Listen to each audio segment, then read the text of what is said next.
Te invitamos a comprometerte mes a mes y apoyar al DFI, Docencia Final Internacional. Tu donación es nuestro salario. Que Dios te bendiga. Bueno, vamos a iniciar entonces la clase de hoy. La serie de comentarios y análisis correspondientes a la primera carta del apóstol Pablo a los Corintios, capítulo 9, del verso 11 en adelante. Vamos a intentar comentar y analizar hasta el verso 19, ¿vale? Que es lo suficiente, o por lo menos lo que estoy acostumbrado a programarme para una hora, aunque siempre a veces nos pasamos un poquito, ¿ya? Así que nuestro objetivo será entonces lograr abarcar todos estos textos del 11 al 19 en concordancia con lo que venimos analizando anteriormente. Quienes estuvieron ayer y que comenzamos el capítulo 9, pues ya van a tener una idea de qué se trata lo que a continuación vamos a analizar, ¿ya? Así que por eso es que es importante que sigan los capítulos anteriores, porque van siguiendo la cadena, van siguiendo el hilo de lo que se ha ido explicando, ¿vale? Eso es para aquellos que se vienen integrando recién a esta serie de comentarios, análisis a la primera carta de Pablo a los Corintios, ¿ok? Saluditos a Oriana, gracias por conectarte, Oriana, tu sola presencia ya es un apoyo para mí, así que gracias a esta gran alumna, Oriana, alumna y gran amiga de hace varios años ya. Bueno, vamos a iniciar entonces con, miren, llegó César también, no, César es uno de los grandes alumnos también que tengo, mi gran amigo desde Antofagasta, Chile, que me sigue él, muy entusiasta siempre. Hace rato estábamos conversando sobre distintas temáticas que se van sucediendo. Bueno, recuerden que cualquier consulta, duda, comentario, por favor, con toda confianza háganlo a través de el chat. A través del chat hagan sus preguntas, bien legible, bien bien entendible, ¿verdad? Y yo con mucho gusto les respondo por acá en vivo, de acuerdo a la temática que estamos tratando. Saludo a Leslie también, que Leslie es una alumna que se ha inscrito en el curso para la carta a los romanos. Así que Leslie, mucho gusto que estés acá, me da mucho gusto porque realmente con la presencia se demuestra el interés, ¿eh? Esto es como el colegio, esto es como la universidad. Con tu asistencia tú demuestras el interés justamente por las clases, ¿verdad? Así que muy bonito eso. Así que bienvenida, Leslie, y mucho gusto, muchas gracias por estar aquí presente. Bueno, vamos a arrancar rapidito porque si no se nos va el tiempo y yo me programo para una hora y generalmente me estoy pasando de la hora. Y no es que no pueda seguir, yo podría seguir por 2 o 3. El tema es que después el video queda muy extenso y se hace un poquito a veces complicado para que ustedes lo vean, ¿verdad? Yo entiendo que todos tienen sus labores, sus quehaceres y para estar 1 hora y media en un video, bueno, no sé. ¿Ok? Leslie me dice, profe, además de la Biblia Jerusalén, ¿qué otra versión recomienda evangélico-católica? Mira, la versión de Jerusalén es una versión católica. Es una versión católica y la puedes instalar en el teléfono a través de Play Store. Si es que tienes un sistema Android en tu teléfono, puedes ir a Play Store y bajas una versión de Jerusalén que es católica, ¿vale? Es una versión muy buena, como también hay versiones católicas que no son tan buenas, ¿verdad? A ver, cuando digo que hay versiones que son buenas y otras que no son tan buenas, estoy haciendo referencia a lo suave del vocabulario, ¿verdad? Hay versiones que son modernas, son contemporáneas, son versiones juveniles, son versiones no sé qué, y le van poniendo nombre, y lo que van haciendo en el fondo es reemplazando conceptos que se van alejando de lo que el autor original realmente quiso decir. Entonces van suavizando los términos. Por ejemplo, ya no escriben ramera, por ejemplo, sino que ponen, ¿no es cierto?, de mala vida, o de qué sé yo.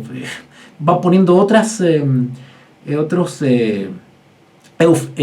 términos eufemísticos, ¿eh? Van suavizando el término.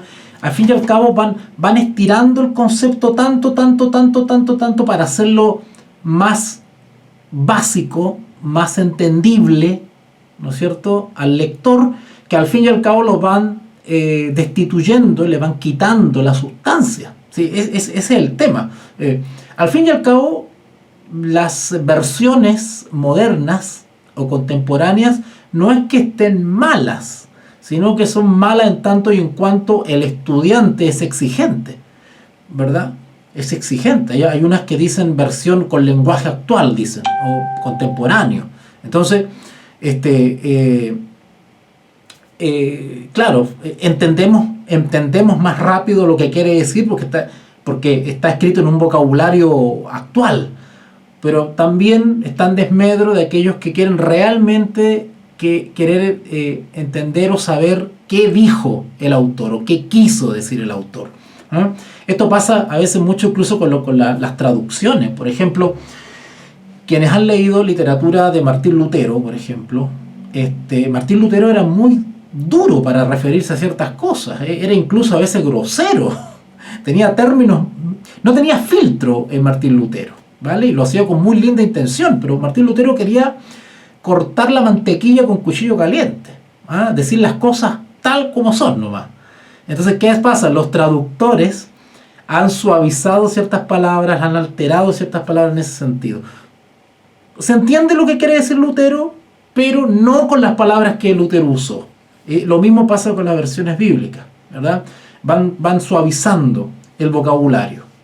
Entonces, ¿qué pasa con la versión de Jerusalén, por ejemplo? La versión de Jerusalén, que es católica, ¿cuál es el pero? El pero es que incluye libros apócrifos, es decir, libros de dudosa legitimidad, libros que han sido probadamente catalogados como textos que no se condicen o no comulgan con el resto de libros que son llamados libros canónicos. Libros canónicos. Canónico quiere decir que son libros que están probadamente aceptados tradicionalmente, históricamente, ¿cierto?, por los concilios, por siglos han sido aceptados por el mundo creyente, porque son libros que concuerdan, son libros que se concilian, son libros que se apoyan, ¿no es cierto?, históricamente. Sin embargo, los libros apócrifos que están incluidos en las versiones católicas son versiones que incurren en relatos y en antecedentes que no son fácilmente comprobables históricamente.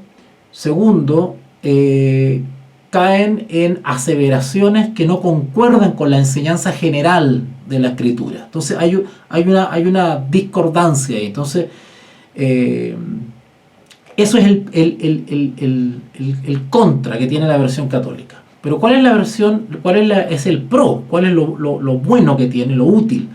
Lo útil es que los textos canónicos, que son los que tenemos nosotros incluidos en la Reina Valera 60, que es la versión hispana más utilizada en Hispanoamérica, valga la redundancia, ¿cuál es la ventaja? Que la versión de Jerusalén ha logrado traducir de manera más exacta, en el caso del Nuevo Testamento, de manera más exacta del griego original, ¿vale? O sea, del griego original a la versión en español de Jerusalén es la que realmente es muy, muy apegada, muy fidedigna. Y que también tiene una manera de expresar el texto que es más clarita, es más nítida, es más limpia, más dinámica que la Biblia, que la Reina Valera 1960. ¿Ok? O sea, tiene sus ventajas y sus desventajas la versión de Jerusalén. Es la que yo más recomiendo como alternativa a la Reina Valera 60 para estudiar. Porque podemos comparar, ¿vale? Podemos comparar.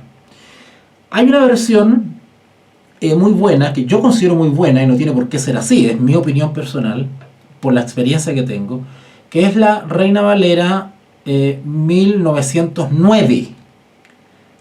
Reina Valera 1909. También es una versión antigüita de la Reina Valera, porque la Reina Valera también tiene varias versiones. ¿Ok? Incluso hay más modernas que la 1960. Hay 95, hay 2000, 2010 y así. Cada año sacan una o inventan una también con fines comerciales.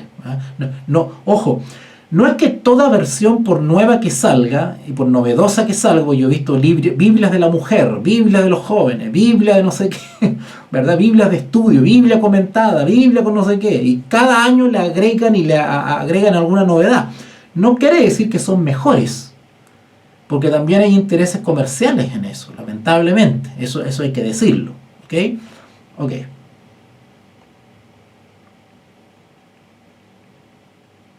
Sí. Mira, yo recomiendo cuando alguien estudia de la manera que lo estamos haciendo nosotros, ¿verdad? Que es la manera que históricamente se ha hecho. Este tipo de repaso que estoy haciéndoles yo acá por la cámara, que es una lectura comentada. Lo que estoy haciendo acá es lo mismo como si ustedes leyesen un comentario bíblico. Es lo mismo. Si ustedes van a un comentario bíblico, ustedes van a ver el texto desglosado y un pequeño comentario tras cada texto. Bueno, lo que estamos haciendo aquí es lo mismo, solo que es oralmente y por cámara. Eso es todo. ¿Ok? Ahora, la ventaja de este tipo de ejercicio que estamos haciendo nosotros, de la clase magistral que se llama, en términos académicos, esto que estoy haciendo yo se llama clase magistral. Quiere decir que es una lectura, el maestro, el profesor, el catedrático, el docente, hace una lectura del texto y lo va comentando sistemáticamente, paulatinamente, y va avanzando. Entonces los alumnos van siguiendo el reglón y van automáticamente alimentándose a medida que va avanzando el texto. Esa es una de las maneras más eficientes que ha existido en toda la historia para enseñar. Y por lo demás que es un método antiguo, porque hoy en día hay otros métodos, ¿verdad? Hay otros métodos más modernos, con dibujitos y con no sé qué, y con didácticas. Y bueno, la tecnología ha ayudado a transmitir los conocimientos de otra manera, pero este servidor se apega a lo antiguo. Incluso por ahí tengo un profesor amigo que me dice: tú eres muy escolástico, me dice. La escolástica es propia de la Edad Media, como enseñaban los maestros de la Edad Media. Pero bueno, ha resultado ser una metodología eficiente, reflexiva, que estimula la racionalidad natural dada por el creador, y que permite arraigar con mayor fuerza el conocimiento en la mente. ¿Ok? Así que eso, no sé si... Bueno, yo recomiendo dos versiones, aparte de la Reina Valera 60, un par más, ya sea protestante o católica. Si es católica, yo recomiendo la Jerusalén. De todas las que yo he encontrado, o que me ha tocado ver, la Jerusalén es maravillosa, increíble. Yo he aprendido mucho comparando con la versión de Jerusalén. ¿Ok? Y si es protestante, pues aparte de la Reina Valera 1960, recomiendo la 1909. Hay algunos que me dicen: no, hay que irse más atrás, a la Biblia del oso. Bueno, también irse más atrás tiene sus contras, porque las Biblias que son de más atrás, pues no fueron tan bien traducidas, ¿vale? O sea, el traductor no era tan experto.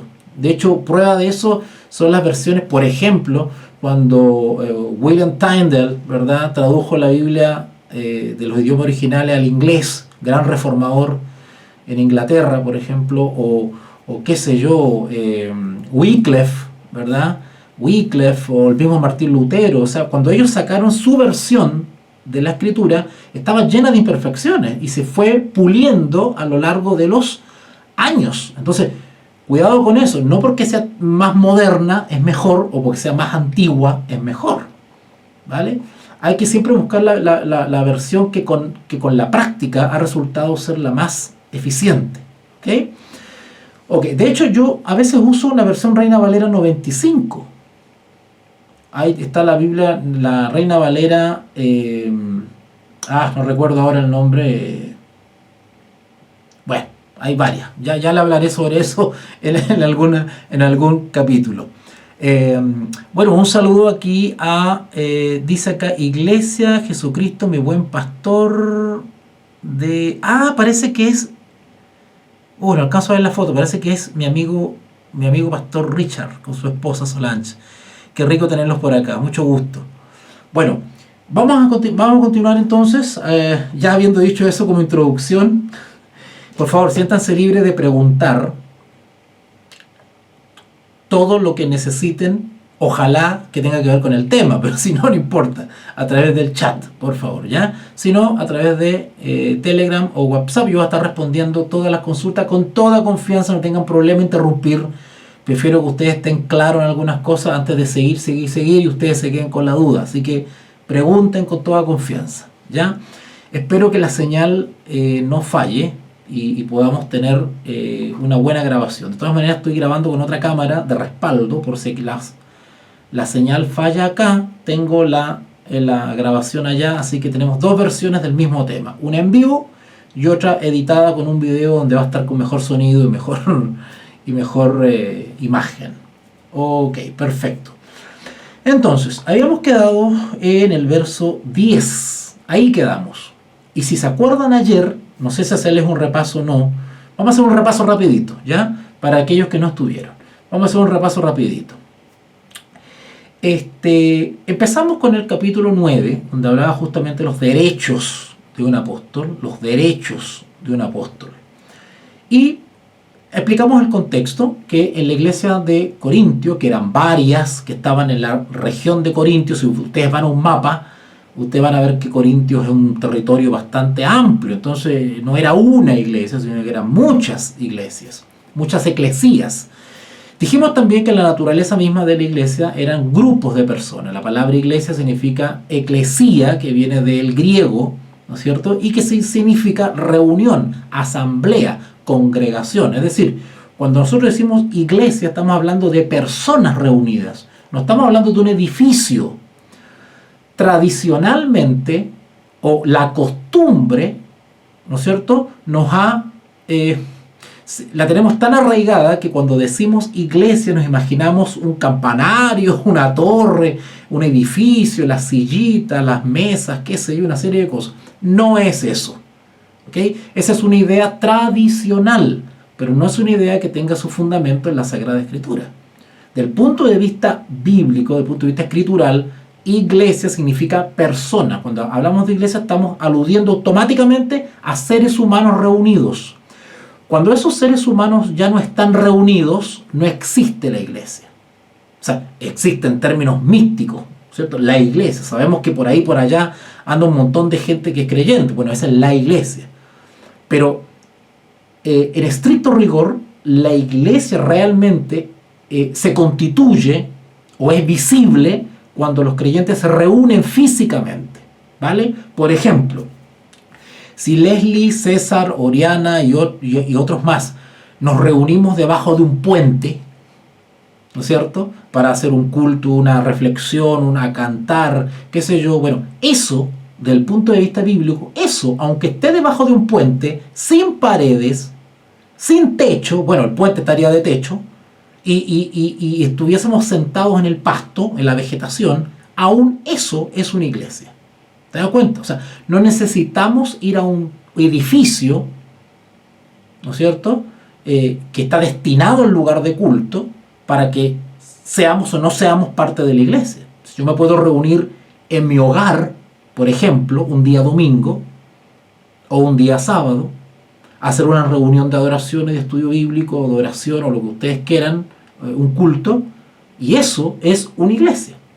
Podemos estar en las faldas de un cerro, a las orillas de un río, podemos estar en la punta de una montaña reuniéndonos, y eso bíblicamente es iglesia, porque iglesia es la reunión de personas. ¿Cuál sería el apoyo bíblico para eso? Bueno, Mateo 18:20. Mateo 18:20. ¿Qué dice Mateo 18:20? ¿Te acuerdan? Donde estén 2 o 3 congregados, donde estén 2 o 3 eclesía, ¿se dan cuenta? Donde estén 2 o 3 eclesía, allí estoy yo en medio de ellos. ¿Se dan cuenta? Otro ejemplo práctico. Por ejemplo, yo estoy siendo perseguido por mis creencias, ¿vale? Por ejemplo, en un estado comunista, por ejemplo, donde se oponen a todo tipo de religión. Y yo soy encerrado en una celda, ¿verdad? Y resulta que por persuadir o predicar a otros presos que están allá adentro en mi misma celda, todos se convierten, ¿verdad? Y resulta que los 8 o 7 presos que estamos en la celda comenzamos a hacer culto de adoración dentro de la celda. Pregunta, ¿esa es una iglesia? ¿O necesariamente los presos tienen que ir a una capilla, a un edificio, ¿no es cierto?, con toda la estética y la arquitectura propia de un centro cristiano? No. Aunque esté yo en una cueva, aunque esté en una caverna debajo del mar, aunque esté en una celda, la reunión de creyentes, no importa el lugar físico, es una iglesia. ¿Se dan cuenta? Ahora, ¿por qué es importante que sepamos este concepto bíblico de iglesia? Porque cuando no estamos claros con este concepto bíblico de iglesia, hay inescrupulosos que se aprovechan. Porque usted es libre de ir o no ir, o ir donde se le dé la gana. O sea, no es una obligación, bíblicamente hablando, ir específicamente a tal congregación, a tal edificio, a tal casa de oración. Eso es algo que la costumbre ha hecho obligatorio. Pero desde el punto de vista bíblico no es así, ¿vale? El apóstol Pablo se movía de congregación en congregación. Todos los misioneros y todos los creyentes bíblicos se movían de congregación en congregación. Y cuando llegaban a una congregación distinta a la que ellos habían criado, digamos, propia de su ciudad, eran recibidos como en casa. Porque por eso que está la costumbre de llamarse hermanos. ¿Se dan cuenta? ¿Se dan cuenta? Porque la iglesia es una sola, la iglesia es universal. O sea, la fe en Jesucristo es universal, independiente de las peculiaridades que cada denominación ha adoptado a lo largo de la historia. Pero desde el punto de vista general, desde el punto de vista de la fe judeo-cristiana, la iglesia es una, porque nosotros creemos solamente en una persona, en un Dios verdadero. ¿Se dan cuenta? Entonces, bueno, algún día vamos a hacer una transmisión especial para explicar qué y quiénes son la iglesia. Y le voy a contar unas historias maravillosas que me han pasado en todo el mundo sobre esos temas. Cómo las personas se han sentido liberadas cuando entienden lo que es iglesia. Cuando tú tienes la idea equivocada de iglesia y piensas que iglesia es la estructura física, la personalidad jurídica, ¿no es cierto?, el edificio, ¿no es cierto? Cuando tú piensas que eso es iglesia, ese es un concepto equivocado. Entonces hay personas que se sienten mal incluso o entran en depresión cuando no pueden asistir físicamente a la casa de oración, al edificio, al lugar físico, y se sienten mal y piensan que están fuera de la iglesia, que no están asistiendo a la iglesia. No, si por X motivo tú no puedes ir al edificio donde generalmente te reúnes, que han destinado para la reunión, no tienes que sentirte mal. Tú puedes hacer un culto personal en tu hogar y estás tan en comunión y estás tan en unión con Dios como si estuvieses reunido con el resto en el edificio, ¿verdad? Entonces, cuidado con eso, porque se puede dar para ser manipulado por inescrupulosos, para que te controlen, ¿verdad? Para que te controlen. No, usted no se puede ir de acá porque si no es irse de la iglesia, ¿verdad? Usted se va de la iglesia. No, si no me voy a ninguna parte. El que yo me aleje de una congregación en especial no quiere decir que yo me vaya de la iglesia. Una cosa es alejarse del lugar de culto y otra cosa es perder la fe. ¿Se dan cuenta? Cuando yo me voy de la iglesia, cuando yo me alejo de la iglesia, cuando pierdo la fe. Entonces, hay cosas que hay verdades que se han tapado o enredado con tradiciones e ideas que no son tan exactas. Entonces hay que desmalezar un poquito eso. Cuando usted desmaleza todas esas ideas, usted se siente más libre de vivir su fe, ¿vale? Y le cierra la puerta a lo inescrupuloso. ¿Okay? Ahora, ya que he empezado a hablar de esto, termino el comentario diciéndoles que hay algunos que sacan, por ejemplo, el versículo bíblico que dice, no lo voy a buscar acá, ustedes lo saben de memoria, el que dice, no dejar de congregarnos. ¿Han escuchado ustedes ese versículo? No dejar de congregarnos, porque de repente usted, ¿no es cierto?, se pierde 2, 3, 4 reuniones en su edificio local, ¿no es cierto?, donde se reúnen, ¿verdad?, y ya la están acusando ya que usted se está yendo de la iglesia. Uy, no está yendo. Uy, ¿qué le habrá pasado? Se habrá alejado porque no ha venido. Entonces inmediatamente infieren que usted está mal porque no ha ido. No necesariamente. Realmente yo quiero tomarme un tiempo a solas, tener mi culto a solas, o simplemente he optado por reunirme, ¿no es cierto?, con otros amigos a fin de enseñarles, guiarlos, ¿verdad? Y qué sé yo. Bueno, tengo la libertad, si quiero me alejo por 2 meses, ¿cuál es el problema? No quiere decir que yo me fui allá al mundo. No es así. ¿Ok? Entonces, ¿qué pasa? Algunos toman el versículo ese, no dejar de congregarnos, ¿verdad? Como para presionar un poco y usted se vaya otra vez a reunir donde estaba. Cuidado con eso, cuidado con eso. Es sano congregarse, porque lo dice la Escritura. No dejar de congregarnos, es una recomendación, ¿verdad? No dejar de congregarnos. Pero ojo, no dejan de congregarnos, pero no importa dónde. Vuelvo a repetir, yo me puedo congregar en las orillas de un río, me puedo congregar en las faldas de un cerro con otros creyentes, me puedo congregar en una celda, me puedo congregar en una cueva. Cuando el texto dice no dejad de congregarnos, está haciendo alusión al acto de reunirse con otro, en comunión con otros creyentes, no al lugar. No al lugar. Ejemplo de eso lo tenemos en todos los evangelios, ¿verdad? El gran maestro de los maestros se reunía en cualquier parte con los creyentes, ¿o no? ¿No se reunía acaso en el Monte de las Olivas? Bueno, ahí no hay techo, ahí no hay banca. Se reunía, ¿verdad? Ellos se reunían. Las iglesias primitivas se reunían en los hogares. Y eso era iglesia. Hasta que Constantino y otros emperadores romanos comenzaron a facilitar templos, edificios que eran dedicados a los dioses paganos, y comenzaron a cedérselos a los cristianos. Y estamos hablando de por lo menos un poquito antes del siglo I, hasta más o menos, estamos hablando de por lo menos el siglo III, siglo IV, siglo V, estamos hablando del año 538 después de Cristo, cuando comienza a haber esta amalgama entre cristianismo y romanismo, y ahí tenemos el nacimiento, ¿no es cierto?, de lo que es el catolicismo romano, ¿verdad? Bueno, pero ese es otro cuento también. Cuando hablemos de la historia de la iglesia, vamos a hablar de todo eso. Es muy interesante cuál fue el origen de esto, porque una vez que nace el catolicismo romano, lo que hoy conocemos como catolicismo romano, ¿verdad?, que en realidad fue romanismo o papismo, en realidad, en la medida que iba avanzando esa iglesia estatal, bueno, no existía la palabra Estado en ese tiempo, pero ustedes me entenderán, la religión oficial del imperio, pongámoslo así. Pero también había muchos creyentes que no se plegaron a esa amalgama entre romanismo y cristianismo, y continuaron reuniéndose en cuevas, en hogares, al aire libre. O sea, de ahí empieza una bifurcación en la iglesia. La iglesia oficial, con edificios, con templos, y comienzan hoy se diría, a reconfigurar el tema de adoración, donde las estatuas y las imágenes de dioses comienzan a ser renombradas, rebautizadas con nombres de santos, en fin. Todo un tema maravilloso que es interesante analizar en algún momento.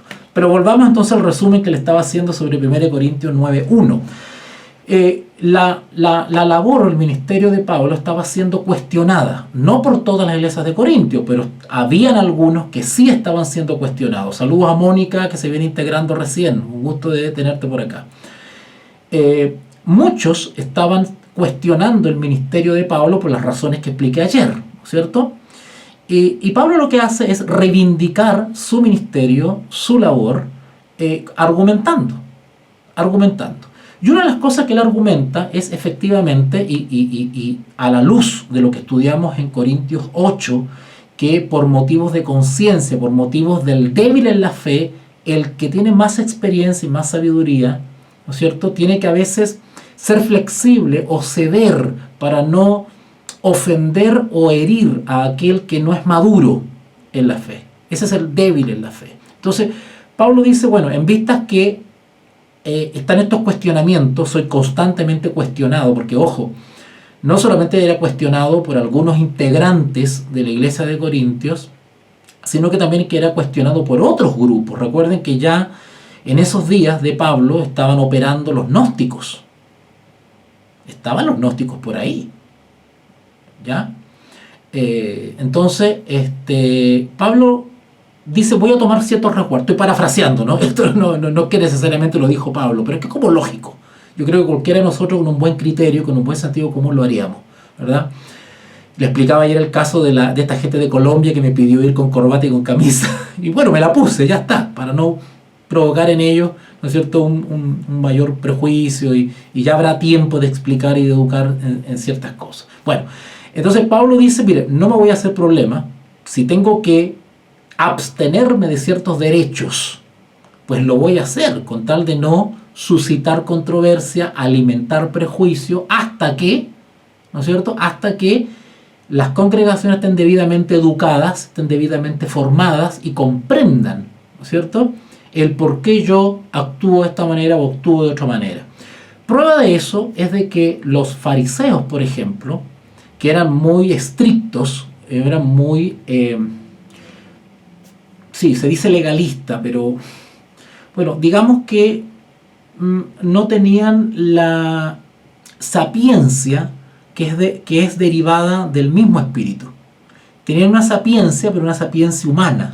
Tenían una sabiduría, un conocimiento, una expertise intelectual, ¿no es cierto?, o académica, podríamos decir. Tenían una preparación, pero era netamente humana. Ellos no contaban con esa gnosis, o esa epignosis que se llama. A ver, le explico de nuevo. Yo voy a usar palabras un poquito difíciles a veces, pero se las voy a explicar todas, porque usted, si bien tengo que adaptar a veces mi vocabulario al alumno, pero también me interesa que el alumno entienda, ¿verdad? Porque de repente se van a encontrar con algún fanfarrón que va a venir con palabras difíciles para impresionarlos a ustedes y ustedes no se dejen sorprender. A veces son palabras difíciles y quieren decir cosas muy sencillas. Así que les voy a decir palabras difíciles, pero al mismo tiempo se las voy a explicar para que sepan de qué se trata y cuando aparezca un fanfarrón ustedes lo traduzcan inmediatamente, ¿ya? Entonces, la escritura nos habla de gnosis y epignosis. Gnosis y epignosis. ¿Qué quiere decir eso? La gnosis dice relación con conocimiento. Conocimiento se relaciona con el contenido de lo que yo le estoy enseñando, ¿vale? Todo lo que ustedes están recibiendo en estos momentos es información y es conocimiento. Y eso está bien. Si ustedes van a un colegio o van a la universidad y están aprendiendo una carrera, ustedes están recibiendo conocimiento específico sobre una área, ¿no es cierto?, disciplinar. El médico, el arquitecto, el abogado, el pedagogo, etcétera, etcétera. Eso es conocimiento. Bueno, los fariseos se movían generalmente se movían en esa área, el conocimiento. Tenían conocimiento de la ley. Cuando digo ley, me estoy refiriendo a toda la Sagrada Escritura disponible en ese momento, ¿vale? Es decir, de Génesis a Malaquías.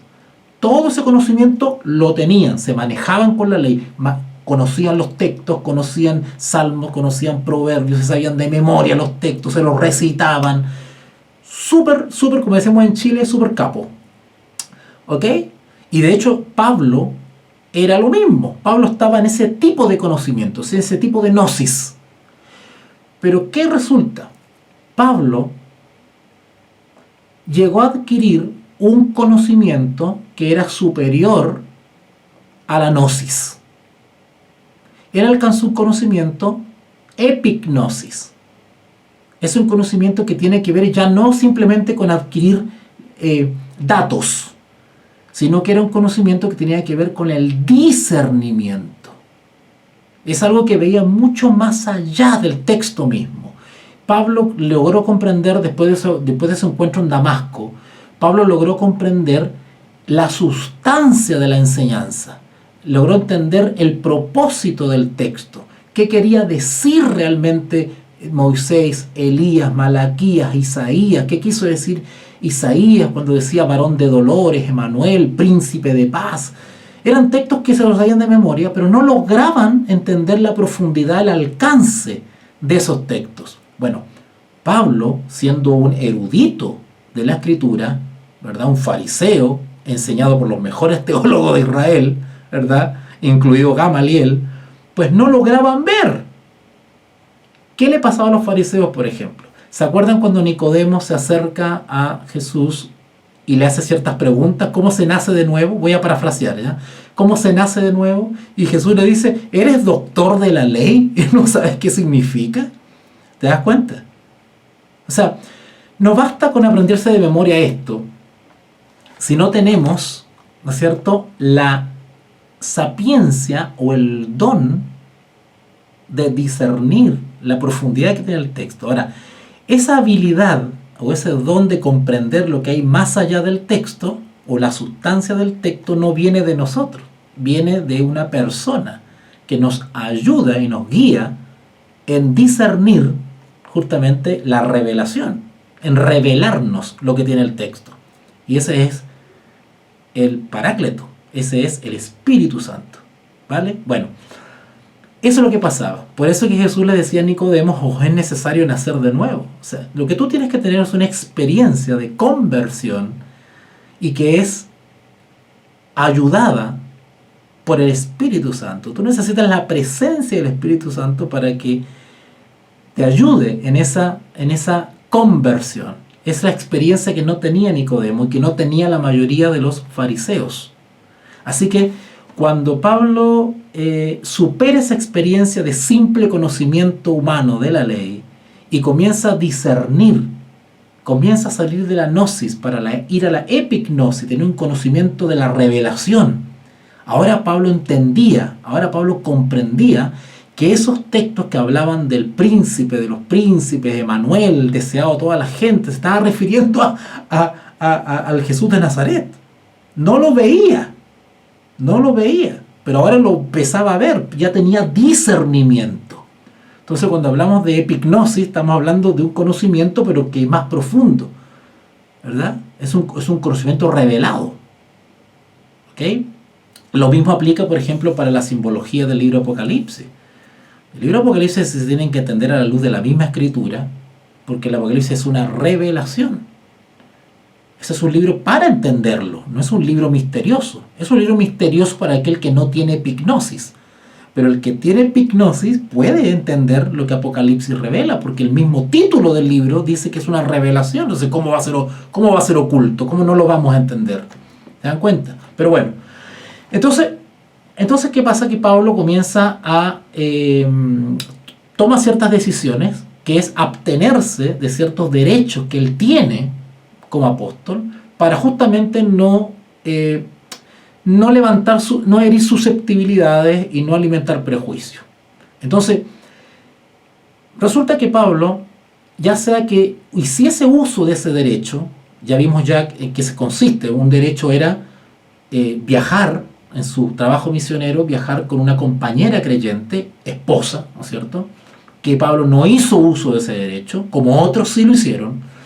Tampoco él optó por autofinanciarse él mismo, trabajando en un oficio, en este caso construir tiendas, y no depender del derecho que él tenía de el ser sustentado por las mismas congregaciones. Entonces, cuando se quiere molestar a alguien, en este caso a Pablo, se lo va a molestar por A o por B. O sea, si no usa los derechos, lo van a cuestionar. Y si usa los derechos, también lo van a cuestionar. Entonces, por eso es que esto hay que tener un criterio súper amplio para poder entender también la maldad de quien está cuestionando, ¿vale? Hay que ser objetivo. No es malo haberse abstenido de los derechos, pero tampoco es malo usar esos derechos. ¿Te das cuenta? Bueno, eso es lo que pasó con Pablo. Y Pablo explica, ¿no es cierto?, que todo obrero, bueno, él amplía un poquitito, porque en en los ejemplos que él da y que estudiamos ayer, en el fondo está diciendo que el obrero es digno del salario. Lo que está haciendo él es simplemente vindicar lo que el mismo Jesús ya había enseñado, ¿vale?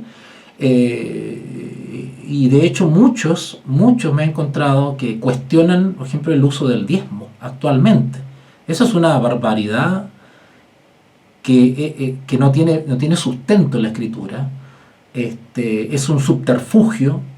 De hecho, uno de los argumentos más básicos que usan es decir, ay, pero ¿dónde dice que hay que dar el diezmo en el Nuevo Testamento? Dicen ellos, ¿verdad? Y claro, usted va al Nuevo Testamento y no encuentra textos explícitos que digan hay que devolver el diezmo, ¿no es cierto? Claro, entonces se toman de ahí y se ve, ya no está vigente. Ya no está vigente, ¿no es cierto? Pero hay situaciones descritas en el Nuevo Testamento que prueban que el diezmo estaba plenamente vigente y que Jesús no se opuso a eso, ¿vale? De hecho, él nunca habló contra el diezmo. Al contrario, él hizo alusión a usarlo de buena manera. ¿Se acuerdan cuando amonestó a los fariseos? Les dijo que diezmáis, ¿verdad? El ¿cuánto era? No me acuerdo, el comino y que diezmáis le puso, ¿verdad? Que saben con diezmar, ¿no es cierto? Si son inconsecuentes en su vida espiritual, ¿no es cierto? Es obra muerta. También se desconoce el propósito del diezmo. El diezmo tiene como propósito desarraigar el egoísmo del ser humano, ¿cierto? Otro objetivo del diezmo es que es financiar justamente a los obreros que se dedican tiempo completo y que tienen vocación. Ojo, una característica de un verdadero obrero es que tiene vocación. Y ya vamos a entender qué significa tener vocación, porque Pablo tenía vocación. En cambio, habían otros que el mismo Pablo describe que lo hacían de manera egoísta, lo hacían de manera forzada, lo hacían no con una buena motivación. Habían otros que sí, ¿vale? Entonces, hay obreros que son dignos de ser sustentados por el diezmo y otros que no son dignos de ser sustentados por el diezmo. Y la iglesia tiene la obligación o tiene que tener discernimiento para poder evaluar el trabajo y los frutos de ese obrero, ¿vale? Y les voy a probar esto que estoy diciendo, porque más adelante, y lo vamos a estudiar ahora, Pablo justamente demuestra que es tener vocación. Cuando se tiene vocación, se hace lo que hizo Pablo, que es prescindir del diezmo. Porque en realidad, le den o no le den el diezmo, él va a trabajar igual, porque lo hace por vocación. ¿Te das cuenta? Ahí se nota cuando hay vocación, que con ayuda, sin ayuda, el trabajo lo hace igual, así sea pasando hambre, frío, necesidades, da lo mismo. ¿Por qué?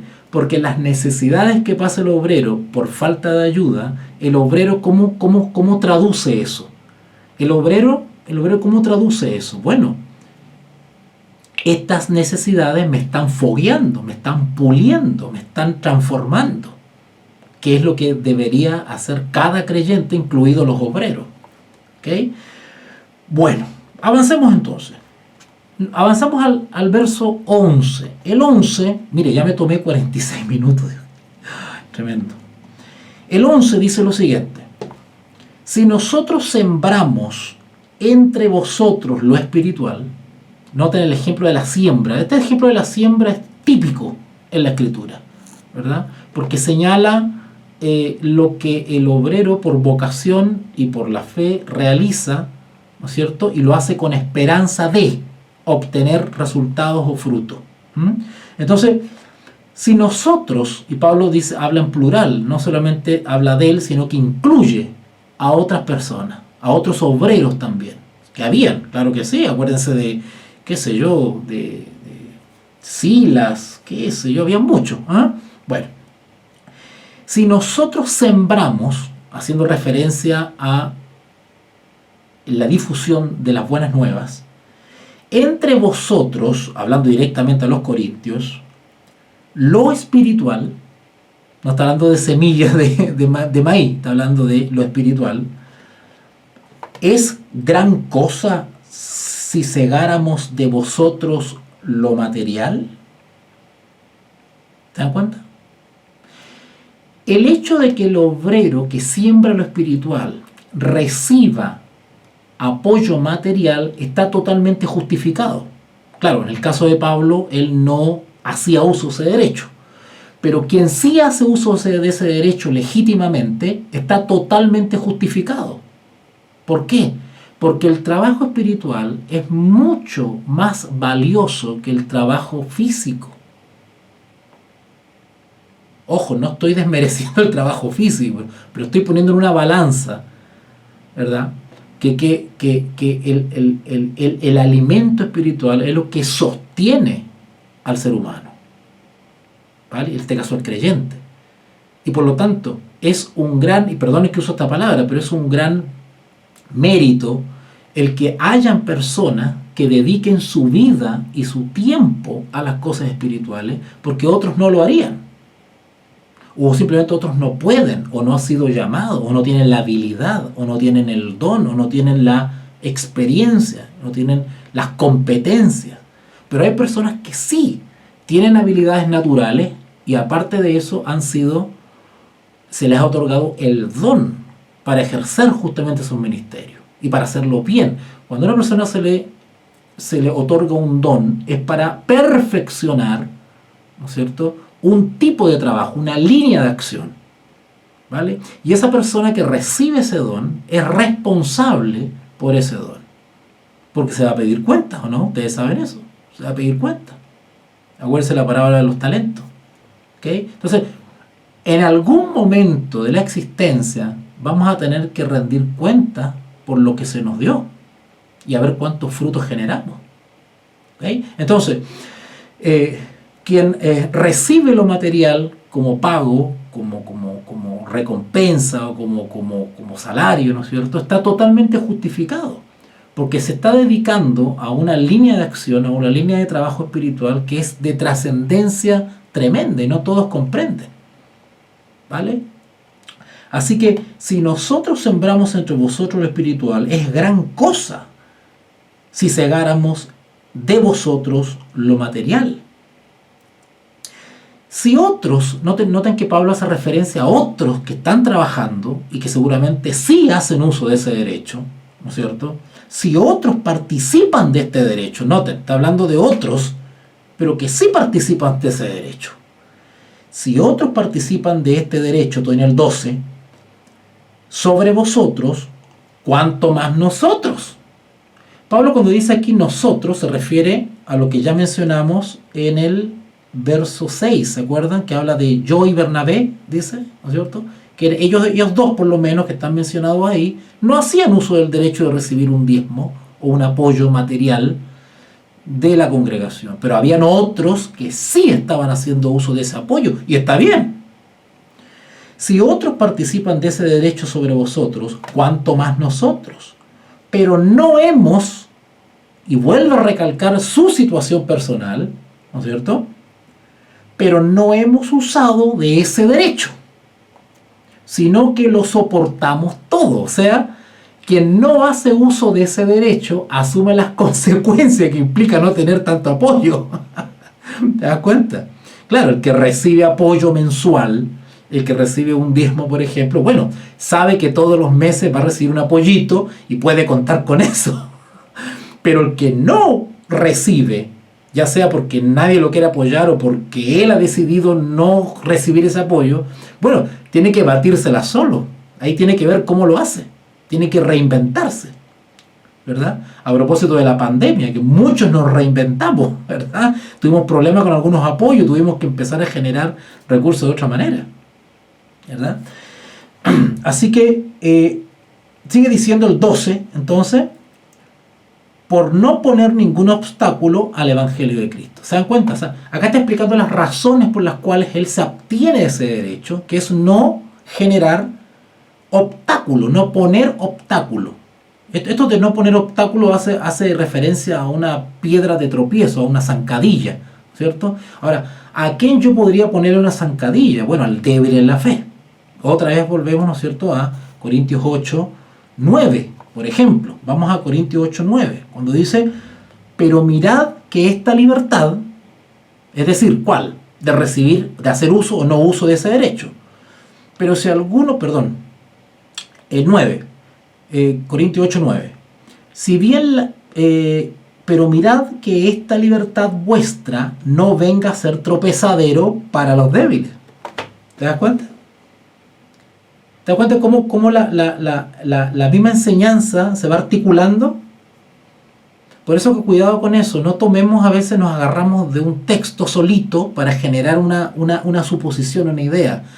Cuando tomemos un texto y creamos que el autor dice tal o cual cosa, vamos a compararlo con lo que dijo antes. No sea que le vamos a hacer decir al autor algo que en textos anteriores él te contradice, no está diciendo lo mismo. Tiene que estar en concordancia todo el discurso y toda la enseñanza que estamos leyendo. ¿Okay? Sigamos avanzando, vamos al 13 entonces. Y luego Pablo, otra vez con su acostumbrada retórica, nos hace una pregunta. Esto es maravilloso. Yo les recomiendo a todos aquellos que se dedican a la enseñanza bíblica, que, ojo, entre paréntesis, hay personas en la iglesia que se dedican a la enseñanza. Y está bien, ojalá todos enseñásemos. Pero ojo, hay una diferencia. Hay quienes enseñan porque es nuestro deber hacerlo. Hay que enseñar, aunque sea con las habilidades mínimas que uno tenga, pero tiene el deber de explicar y enseñar a otro, básicamente. Pero habemos otros que hemos recibido el ministerio de la enseñanza. O sea, nos dedicamos a eso. ¿Te das cuenta? Y hemos recibido el don de la enseñanza. ¿Vale? Entonces nosotros ejercemos especialmente ese don. Porque a veces te puedes encontrar en congregaciones con personas chamorros, hermanos chamorros, ¿verdad? Que hacen de todo. Son misioneros, evangelistas, ministros, exorcistas, diáconos, porteros, maestros de escuela dominical, lo hacen todo. Son maestros chamorros, ¿ah? Son maestros chamorros, ¿ah?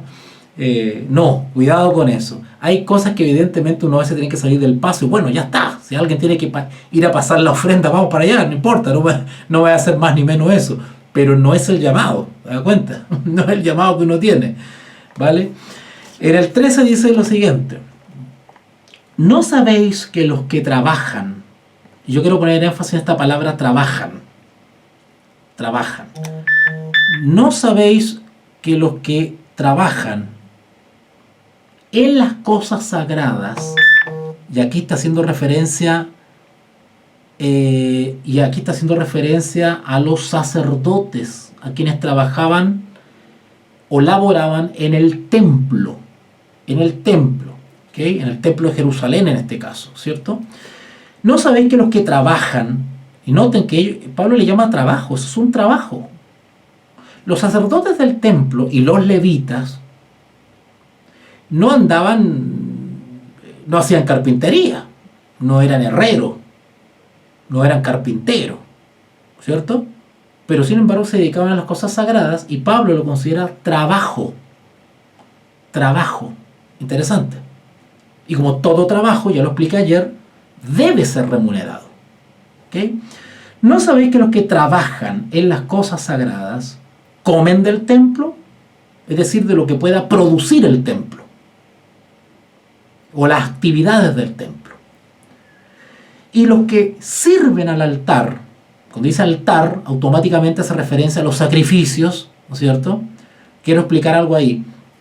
En los servicios del santuario, los sacerdotes eran los llamados a ejecutar el acto mismo de adoración. En este caso, ofrecer la ofrenda, el sacrificio, el animalito sacrificado, ¿no es cierto? Y hacer las ceremonias y dirigir las palabras ceremoniales, litúrgicas, ¿no es cierto? Qué sé yo.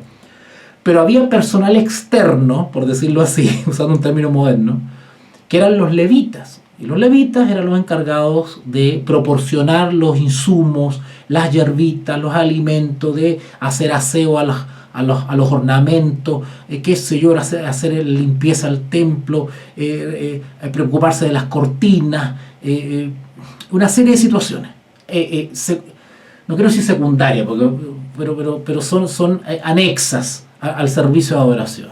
¿Okay? Así que dicen ellos que los que sirven al altar, del altar participan, ¿Te das cuenta? Del altar participan. Es decir, el sacerdote o el levita que trabaje en las cosas espirituales, o como decía el texto anterior, que siembran lo espiritual, porque eso hacían los sacerdotes, sembraban lo espiritual, porque recuerden que los servicios del santuario tenían un objetivo pedagógico. Cuando el pueblo de Israel se agolpaba y seguía todas las ceremonias y toda la liturgia del templo, se estaba educando. Era una manera didáctica de educar al pueblo, porque todo eso tenía un símbolo. El fuego, el incienso, los velos, los compartimentos, las lámparas, el sacrificio mismo, el animal que tenía que sacrificarse de tal manera, de cierta manera, luego de tal manera. Todo eso simbolizaba justamente al verdadero sacrificio que tenía que venir. Así que los servicios del santuario eran una especie de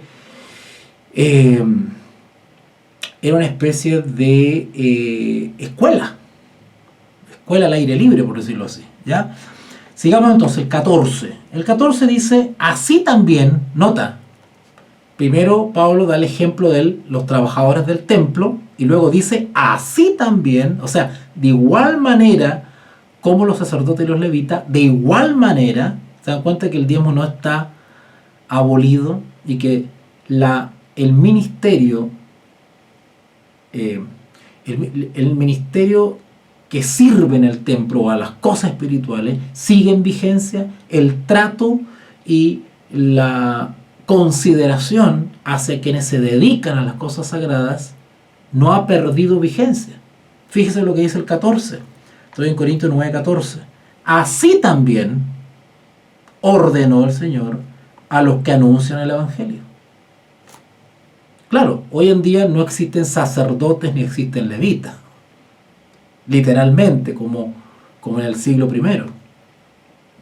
Pero hay ministros, hay obreros, y ellos deben ser sustentados de la misma manera que eran los que se dedicaban al templo, sacerdotes y levitas. Acá lo dice, así también ordenó el Señor a los que anuncian las buenas nuevas, que vivan. Oiga, sí, más claro que el agua, eso yo no tengo que explicar nada, que es cosa leer, que vivan del Evangelio. ¿Te das cuenta? Y por supuesto que usted esto le debe recordar lo que está en Mateo 10:10, cuando dice el obrero es digno de su salario, ¿verdad? ¿Qué te hace digno o justifica tu sustento por parte de la congregación? Bueno, el que te dedicas a lo sagrado o a las cosas espirituales, ¿verdad? El 15, vamos avanzando al 15. Pero, y ahora Pablo otra vez vuelve a su caso, primero no tener el estilo que tiene él, nos saca con algunos ejemplos externos y luego vuelve a su situación, porque eso es lo que está tratando. Se está cuestionando su labor, su condición como obrero. Entonces él tiene que argumentar. Así que saca ejemplos externos y luego lo aplica a él para que entiendan su caso. Dice el 15, pero yo de nada de esto me he aprovechado. ¿Notan? Aprovechado en el buen sentido, ¿eh? No aprovechado del aprovechador. ¿Eh? No, aprovechado en el sentido de hacer uso. Bueno, ya que está el derecho, aprovechemos de usarlo, porque así sería más beneficioso y más efectivo mi trabajo. Pero él se ha abstenido de aprovechar ese derecho que tiene. Pero yo en nada de esto me he aprovechado. O sea, él primero fija los fundamentos de que existe el derecho y cómo ese derecho está vigente. Y sin embargo, él no se ha aprovechado de ese derecho, no ha hecho uso de ese derecho. Pero yo en nada de esto me he aprovechado, ni tampoco he escrito esto para que se haga así conmigo. O sea, tampoco estoy escribiendo esta carta para que ahora me apoyen. O sea, no me estoy haciendo la víctima, ¿eh? Porque prefiero morir. Claro, acá un poquito exagerado, ¿verdad? Pero él dice, prefiero morir, dice él, ¿eh? Antes que nadie desvanezca esta mi gloria. ¿Qué quiere decir esto? Esas son de las partecitas complicadas que a veces no se entienden. Bueno, hay que explicarlas, ¿verdad? Hay que explicarla. Entonces dice acá, antes que nadie, perdón, estoy en el 15, porque prefiero morir. Noten, o sea, prefiere pasar todo, prefiere asumir las consecuencias de lo que significa no hacer usos de derecho, o sea, prefiere asumir las consecuencias que trae eso en necesidad, quizás en provisiones, ¿no es cierto? En fin, en medios, recursos para poder movilizarse, etcétera, etcétera. Entonces, prefiero morir, dice él, ¿verdad? Antes que nadie desvanezca esta mi gloria. Desvanezca quiere decir diluya. Prefiero no asumir las consecuencias de no hacer uso de derecho, ¿verdad? Antes que se diluya o se desvanezca o se desaparezca, ¿no es cierto? Esta mi gloria, dice. Ahora hay que entender esto de mi gloria. ¿Qué quiere decir esto? Quiere decir de que Él espera, noten, Él espera una recompensa. O sea, espera ser glorificado. Él espera una gloria. ¿Te das cuenta? Él tiene esa esperanza. O sea, su gloria o su recompensa no depende de el mayor o el menor apoyo que él pueda tener. ¿Vale? No depende de eso. Depende de con la depende del motivo que lo mueve a él a hacer lo que hace. Él no tiene como ambición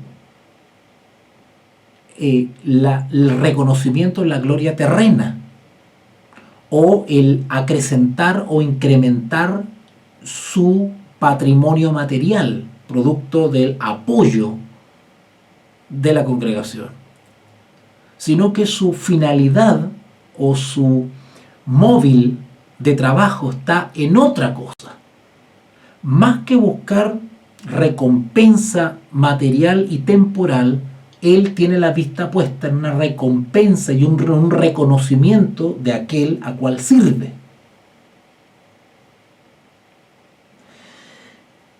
Vamos a explicar un poquito más esto. Y sigue diciendo, estoy en el 16, perdón, en el 15,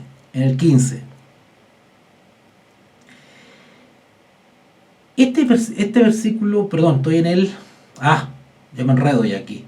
Estoy en el 15, al final del 15, pero prefiero morir antes que nadie desvanezca esta mi gloria. Si ustedes van al 18, el 18 va a arrojar un poquito más de luz respecto a esta expresión de Pablo, que es un poco lúcida. Hay una pregunta ahí. Dice, ¿cuál, pues, es mi galardón? ¿Notaron? ¿Ahora se entiende? ¿Cuál es mi galardón? ¿Qué es lo que él espera o busca o anhela al hacer lo que hace? Ya sea que reciba apoyo o no reciba apoyo, que use del derecho o no use del derecho, su motivación es recibir un galardón, un reconocimiento, una recompensa, pero no necesariamente material y terrena. Acá dice el 18, ¿cuál pues es mi galardón? Porque, ¿por qué dice se desvanezca? Cuando dice se desvanezca esta mi gloria, claro, porque si el hacer uso de ese derecho sirve de piedra de tropiezo a un débil en la fe, se echa a perder su labor. Y él no quiere eso. Y eso va en desmedro de lo que él espera. ¿Se dan cuenta? Vamos a leer 18 otra vez entonces, para que nos ayude un poquito a complementar esa parte final del 15. ¿Cuál pues es mi galardón? ¿Cuál? Y responde el mismo. Que predicando el Evangelio presente, ¿qué? Gratuitamente el Evangelio de Cristo.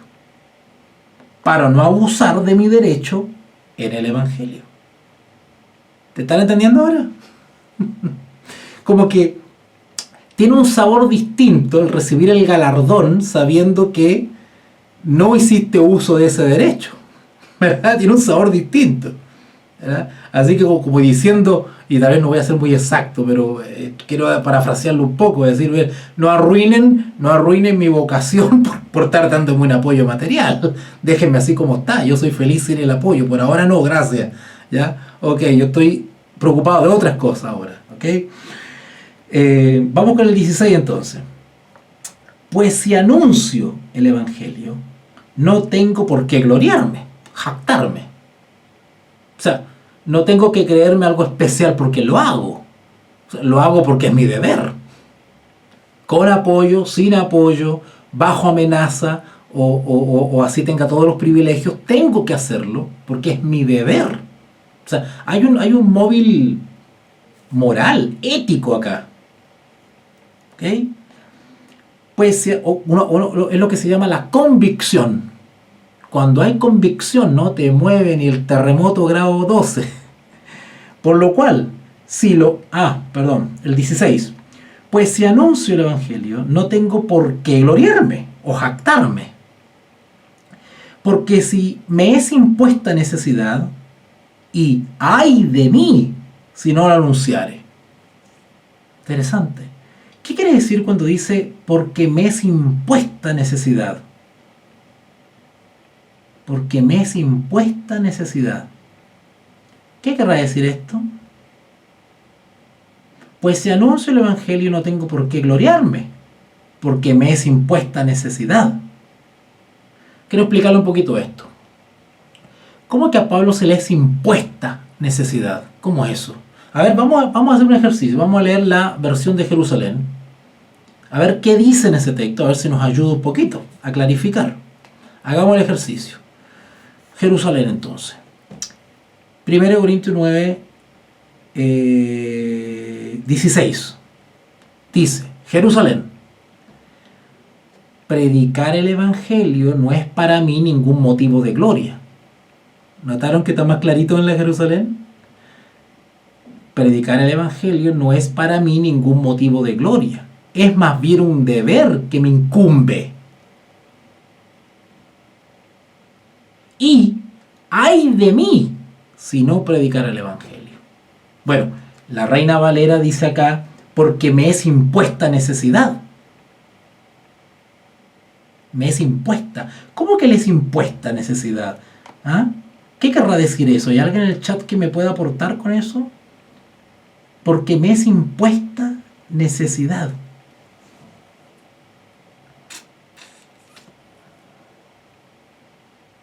Estos son los textos difíciles que se tienen que explicar. ¿Se da cuenta? Cuando dice acá me es impuesta necesidad, eso tiene un trasfondo. Pablo a veces se toma de situaciones cotidianas y de las relaciones humanas para poder explicar la relación entre la iglesia o con Dios. Un ejemplo. Los esclavos, por ejemplo, les era impuesta alguna obligación, algún deber, alguna responsabilidad. A los esclavos, a los esclavos les era impuesta una orden, una obligación. Por ejemplo, el amo le imponía al esclavo, ¿cierto?, alimentar a los caballos y a los animales todos los lunes. Un ejemplo, todos los lunes. Si no lo hacía, no recibía salario. O por lo menos recibía una reprimenda. El esclavo no tenía alternativa. Tenía que hacerlo porque era el esclavo. O sea, les impuesto un trabajo. A Pablo nadie le imponía el predicar el Evangelio porque lo hacía por vocación. ¿Te das cuenta? Claro, él era esclavo en el sentido que era esclavo de Cristo, pero era libre para ejercer la orden que le fue dada. Pongan atención a lo que estoy diciendo, porque esto tiene una profundidad pero maravillosa. Él era esclavo espiritualmente porque era súbdito de su maestro, de su rey, de reyes, ¿verdad? Era esclavo voluntariamente. Varias cartas él comienza, siervo de Jesucristo, esclavo, dice él, ¿verdad? Esclavo. Toda su voluntad, sus pensamientos, sus motivos, todo era sometido a su amo del cielo, ¿verdad? Pero era libre en cuanto a su voluntad. Algo de eso hablamos ayer. Él era libre. A él se le dio una orden: id y predicar el evangelio. Bueno, para él no era una obligación, era un placer, era un honor. Era un honor hacerlo. Por eso que él dice acá, ¿no es cierto?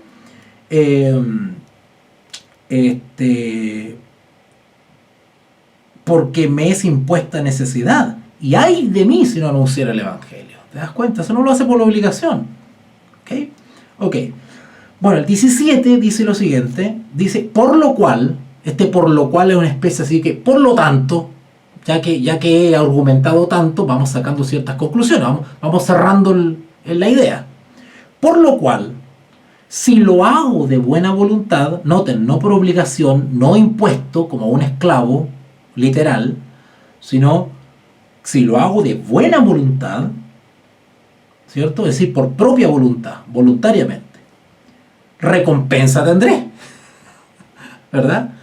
Porque la recompensa que se espera está en directa relación con la intención y la disposición con la cual lo hice. Porque si lo hago de mala gana, pues no soy digno de la recompensa. Pero si lo hice concienzudamente y de todo corazón, bienvenida la recompensa, tiene otro sabor. Por eso Pablo habla de esto así. Por lo cual, 17, si lo hago de buena voluntad, recompensa tendré. Pero si de mala voluntad, la comisión me ha sido encomendada. Otra vez, haciendo referencia al esclavo. Si lo hago de mala voluntad, me estoy poniendo en la situación de un esclavo que realmente no lo quiere hacer, pero debe hacerlo porque el amo se lo pidió. ¿Te das cuenta? No basta con recibir la orden, sino que hay que hacerla de buena voluntad. Y esto también tiene conexión con las enseñanzas que da más adelante respecto a los amos. Vamos a ver eso también. Que cuando él dice que seamos pacientes con los malos jefes, con los malos amos, ¿eh? Y él dice, demos testimonio de conducta, aunque sea con los malos amos, dice él, ¿verdad? Así que noten que en todos estos pequeños detalles, y que tiene que ver incluso con las relaciones humanas, Pablo llama o enseña a manifestar la conducta de Cristo. ¿Cómo hubiese actuado Jesús en lugar de él? Desinteresadamente. ¡Qué maravilloso! Termino con el 17 entonces, pero si de mala voluntad la comisión me ha sido encomendada. ¿Okay? Sigamos con el 18 entonces, ya lo habíamos leído, vamos más rapidito entonces. ¿Cuál pues es mi galardón? Que predicando el Evangelio, presente gratuitamente el Evangelio de Cristo para no abusar de mi derecho en el Evangelio. Lo que está explicando Pablo no es de que hay que abstenerse del derecho a ser sostenido, simplemente está explicando por qué él decidió abstenerse de ese derecho. Eso es todo. Así es sencillo. Y si ustedes se dan cuenta, son justificativos súper nobles, ¿verdad? Y el 19, ya aquí terminamos. Ahora sí, mira, han pasado 1 hora y cuarto. 19. Por lo cual, otra vez la famosa expresión de Pablo, por lo cual, conclusión, siendo libre de todos, es decir, no dependiendo de las congregaciones para que me apoyen, siendo libre de todos, me he hecho siervo o esclavo de todos, voluntariamente. ¿Notaron? Yo no me hago esclavo de todos, es decir, yo no soy servidor de la iglesia porque ésta me paga. Soy servidor de la iglesia porque es mi deber. ¿Te das cuenta el principio que lo mueve? Por lo cual, siendo libre de todos, me he hecho siervo de todos para ganar a mayor número, incluso a los débiles en la fe. Porque uno de los grandes motivos por los cuales Pablo no hace uso de su derecho es por motivo de los débiles en la fe. Así que si tengo que pasar necesidad con tal de no herir a un débil en la fe, pues ya está, asumo las consecuencias. Así que soy libre de todo, no me vengan a decir que ustedes me sustentan, aunque eso implique pasar necesidad.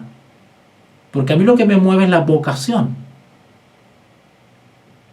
Así que si bien soy libre de ustedes en ese sentido, al mismo tiempo soy siervo de ustedes. Los sirvo igual, porque es mi deber.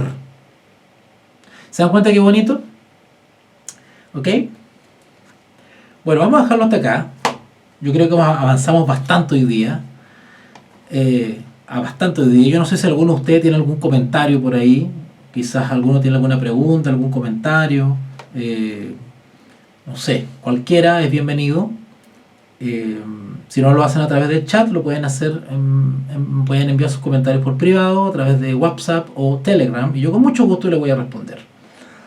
Así que bueno, hemos avanzado con la segunda parte del capítulo 9 de 1 Corintios. Y mañana, bueno, voy a estar avisando por WhatsApp. No sé si mañana podré, pero ya nos queda la tercera parte, la última parte de este capítulo 9, que sería ya del 20 al 27. Oiga, y se viene interesante, ¿eh? Porque se viene muy interesante la tercera parte. Así que no se lo pierdan, estén atentos, ¿ya?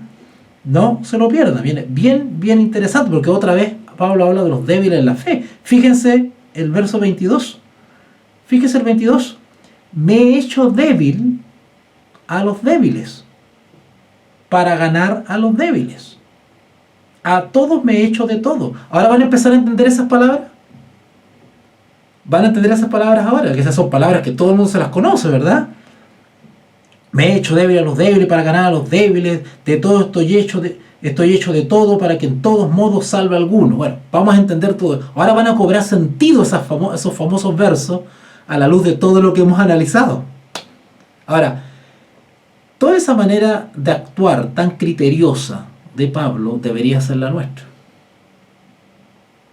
Esa es la parte que hay que aplicar. Porque estamos viendo teoría acá, que se ve bonito ahí.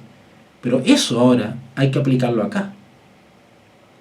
Primero, desde el punto de vista del obrero, que hay obreros que hacen uso del derecho y otros que no hacen uso del derecho. Y por otro lado, la congregación, que hay congregaciones que están dispuestas a apoyar y otras que no están dispuestas a apoyar.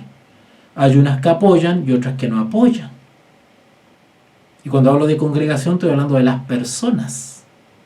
Hay personas que están dispuestas a apoyar y otras que no quieren soltar ni un dólar. Y eso va en desmedro directamente del obrero que sí depende de ese derecho. ¿Se dan cuenta que todo esto es una cadena de apoyo? Todo esto es una cadena de apoyo.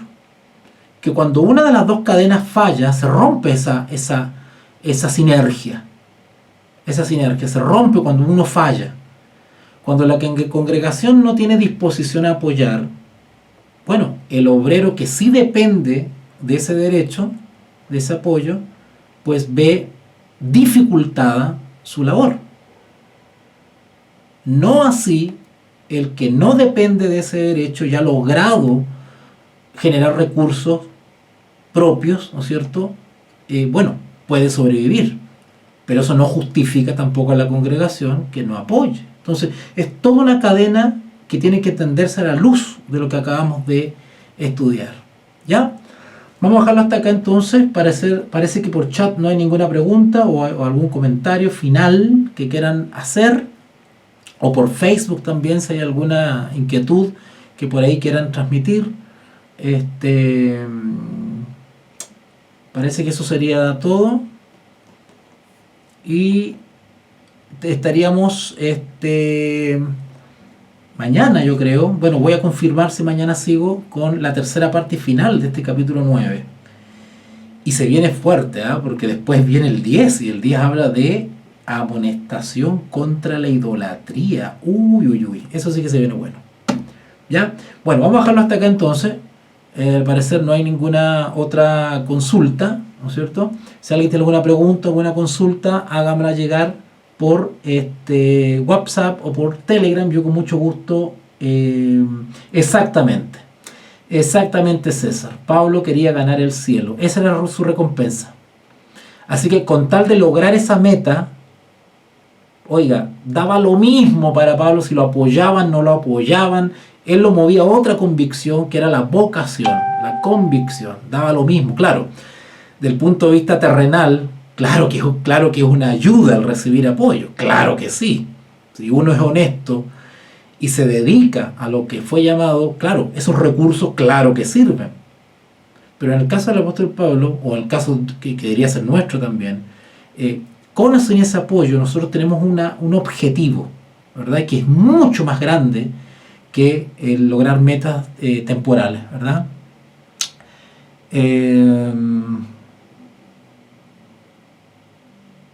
Bueno, saludos a Jordan por ahí, por Facebook, que veo a Jordan. Muchos saludos, gracias por conectarte.